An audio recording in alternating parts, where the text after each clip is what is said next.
to subscribe and turn on my notifications down below. Anybody who's returning, welcome back.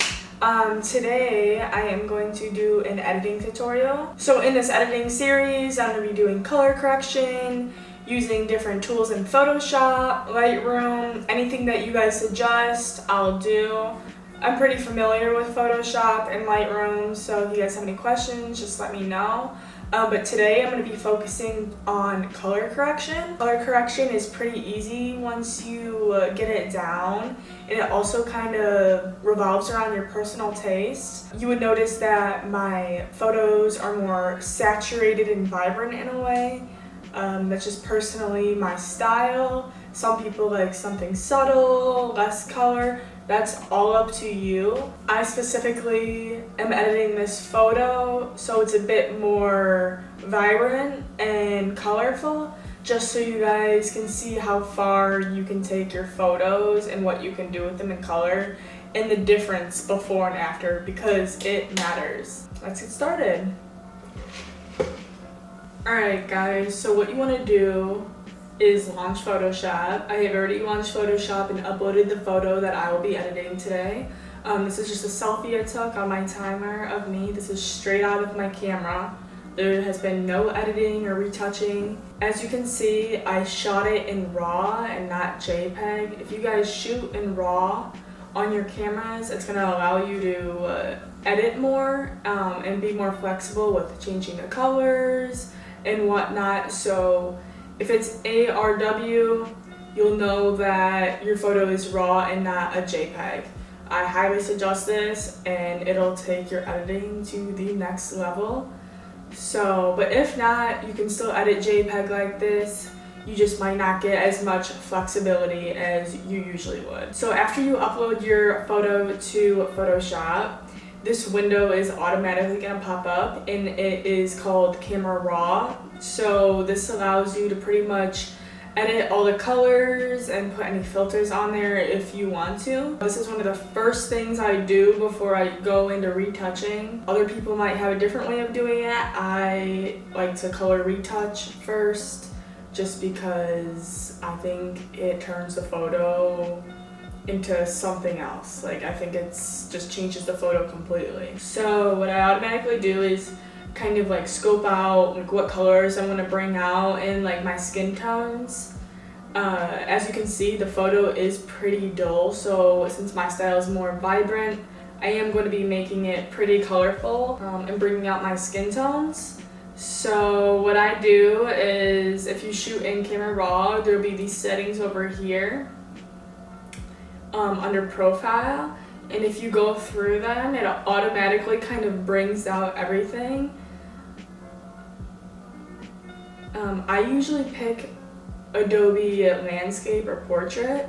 I like to pick Landscape just because it brings out the skin tones and kind of warms up the colors a little bit compared to Portrait. As you can see, I mean, there's not really a big difference of Portrait and color. So today I'm going to be doing Landscape because it already puts me in the place I want to be at. And then the white balance on my camera was already set, so I don't need to change anything with that. If your picture looked a little bit yellowish, you want to bring that blue over just so your photo is white balanced and all the colors are aligning right. The next thing I move to is exposure. I try to make my camera settings as close as possible to the right exposure, but if I need to do anything, I usually brighten it or darken it right here. Next is contrast. So I like to bump up the contrast just a little bit. Usually I'll go back and kind of mess with it too. Color correcting is all about just trying different things and seeing what works. So sometimes I'm like, alright, well, and go back and forth. There's no right or wrong way to color correct. Just keep that in mind. Highlights, I usually knock those up. You might not see a big difference, but it definitely brightens the image a lot, especially if you bring that contrast up. So I bring that up just to 13 for this photo. And then shadows, I like to knock my shadows up as well. Some people don't like to do this, but I think it brightens the image a little bit more, especially the dark parts. My hair looks black towards my head, like right here. So I like to bring the shadows, and just so you can see a little bit more, bring the whites up just a little bit, and then the blacks I like to bring down. And it just kind of gives it that good contrast and overall balance through the image. Like I said, as I go through this process, I might go back and edit and readjust, but for now, that's what I'm gonna deal with. Usually I don't mess with texture or anything. And then clarity, you have to be careful because you'll be able to see the difference right away. If I bump up clarity, that's a big difference. Like that looks a little compared to that, if you know what I mean. Just to give it that very glowing feel, I usually bump my clarity down to -3. It's not too much of a difference, but if you bump it too far down, you'll see an extreme glow. You don't want that for this photo. I think I might take it to maybe -9 or 8 or so, just because you don't want it too fuzzy, but I still want to keep that glowy feel. And then down below, the vibrance and saturation are extremely important. You don't want to give your photo too much saturation because a little can go a long way. See, if you go all the way up here, like that just looks terrible. So what I like to do, I like to bump up the vibrance first. I usually bump that up pretty high. I'm gonna keep the vibrance at like 36, and then I like to bring up the saturation just a little bit because my vibrance is already up. So I'll probably bring up that to 9 is good. As you guys can see, my photo is already looking a lot better just by boosting the colors and fixing the contrast and whatnot. Next, I go through all of these tabs and kind of adjust accordingly. I don't really touch anything with this, but you can mess with it. We've already messed with highlights, the lights, the darks, and the shadows, so I'm just gonna leave it how it is. Sharpening, if you want to sharpen your photo, you're more than welcome to. I'd wait until the very end. The HSL adjustments, that's the next tab I usually go to, and it has hue, saturation, and luminance. So what I like to do, I usually focus on my skin tones. My skin is a very like orangey color right now, so I usually bring this down just a little. And then I'll bring my saturation for my orange down as well. So what the luminance does, it either brightens or darkens my skin complexion, just because it is categorized under orange. So I like to bring the orange down a little bit just to give it a little bit darker of a feel. Makes me look kind of tan. And then I like to bring the saturation down just a little bit so I don't look so orange, because if I made it more saturated, you could see that I looked like a hot mess. So I'm just gonna bring it down just a little bit, bring it down just a little more. In real life, the picture made me look a lot more dull than I actually am, but I really have a nice tan brown skin complexion, so I kind of want that to show in my pictures. And then I'm gonna go back to luminance. Sometimes I like to mess with the reds just because I have rosy cheeks and my lips, so we kind of see if I bring that up. I don't really like how that looks. I like to usually bring it down just a little bit, darken my lips a little, and then bring the saturation up just a tad. I don't want it to bring it up too much, or it's gonna look a little funky on my nose right here and my cheeks. For the hue, that's completely up to you. This is if you want to change colors or not. And then depending on like what color my shirt and my pants are, sometimes I like to adjust the color a little bit because it makes it fun. I personally like the color of my skirt, but if you guys wanted to change, you know, a blue color, you see how it brings it like that, or like that.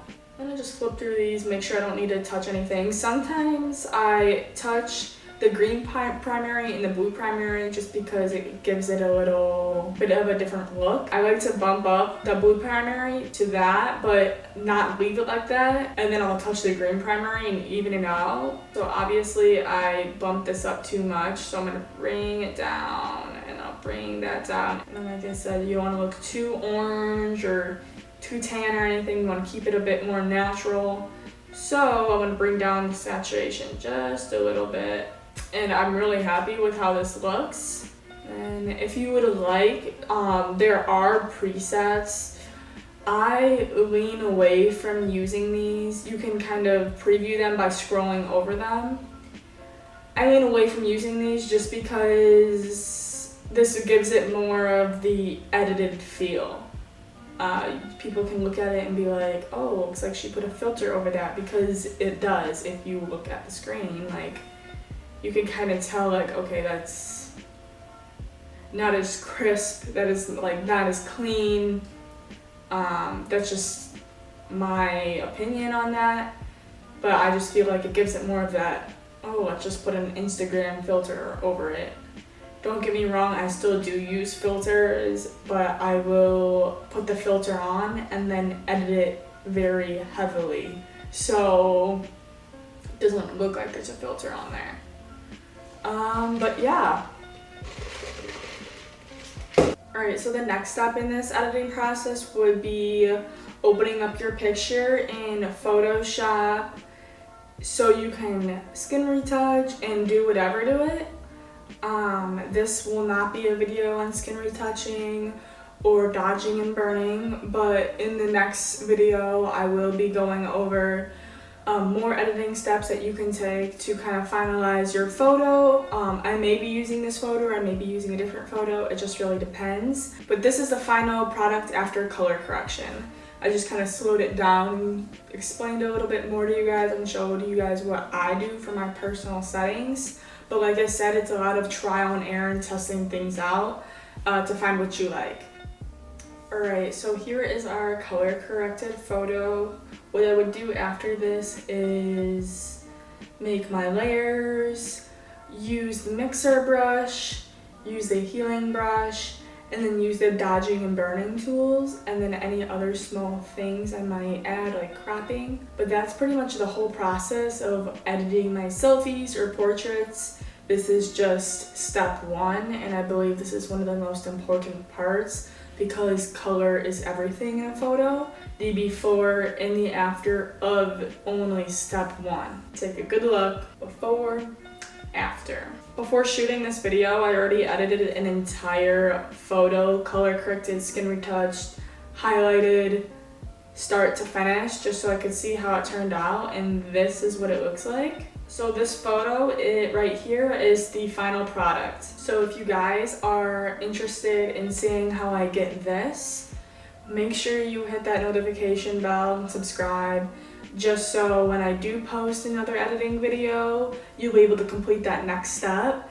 And then if you have any other comments or questions on how I do something, just shoot me a message, comment below, I'll answer them for you. Like, comment, subscribe, share to your friends, post on your photography pages, do whatever, and happy Friday, guys. Thanks for watching. I'll see you Monday.